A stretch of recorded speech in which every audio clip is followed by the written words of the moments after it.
The streets of Buffalo may be a little bit safer tonight. Authorities rounded up more than a dozen suspected gang members and drug dealers late last month. Investigators say the suspects were part of a much larger trafficking organization. News 4's Ed Dranch has an inside look at the operation in tonight's special assignment. Boarded up and locked up. The suspected gang members who once lived here also did their business here, and here, dealing drugs out of more than 5 homes throughout the city of Buffalo.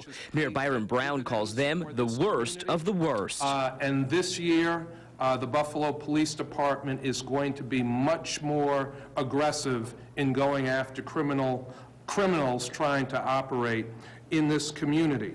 It was through joint efforts of local, state, and federal authorities, Brown says, that these purported drug traffickers were rounded up. Those facing federal charges are said to be part of the LRGP gang, striving for control of Lombard, Rother, Gibson, and Plater streets with a history of shootings and murders. FBI Special Agent Chris Pihota said their operation was elaborate. Many gangs are becoming more organized, more sophisticated, and continue to use violence to control neighborhoods and advance illicit money-making schemes.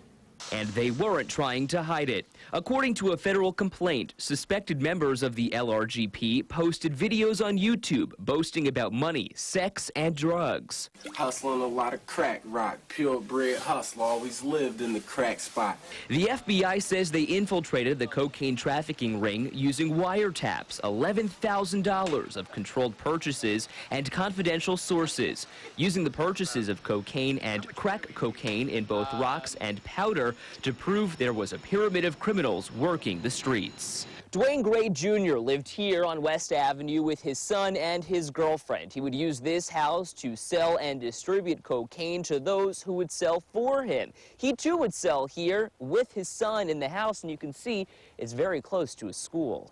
Page 83 shows the leader of the street gang controls other gang members by supplying them with drugs, the main source of income for the gang. At one point, these documents show Gray wanted to make a sale from inside his mother's house on Gillette Avenue. It's Ed Dranch from Channel 4. No one wanted to speak with us. Ma'am, do you want to come to the door and speak with us? Gray also allegedly used this house on Fillmore Avenue to store and distribute the drugs. It's this house on 42 Memorial where everyone gathered, known in the complaint as a drug house. Did you get a picture of my... Police identified this man as the landlord. He accosted us when we showed up to get pictures, and police note he too is a known crack user and got paid in drugs. Hold on, I'm gonna shoot the moon out my window. This was one of Gray's main distribution centers. Page 52 says he had, quote, people watching the streets for police. Page 11 notes his associates, some as young as 16 years old, worked in various roles. Doormen, runners, and those who sold on his behalf, many were armed. It's unclear if everyone involved was arrested in the roundup, but after the January raid, the gang and its income were cut off, a sign Mayor Byron Brown says of what's to come. If I was that individual, that group, I would not sleep comfortably at night. Ed Dranch, News 4 at 5.